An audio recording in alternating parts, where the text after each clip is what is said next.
Look at the Southeast. Very prosperous people, business-oriented, brilliant, intelligent. Look at how politicians have caused the killings and the maimings and the killings of business. Poverty is ravaging everywhere now. Look at the Northwest. Very homogeneous people. Kidnapping, killing their own.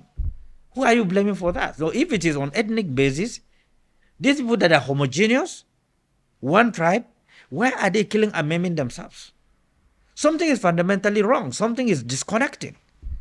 And because we have failed in our leadership, from our religious scholars to traditional rulers to all of us that are elite, we have compromised this country. And we cannot get it right unless those who are responsible are being punished. And you have leaders that have capacity to create deterrence in all the strata of the country. It is possible Nigeria will be the greatest country on earth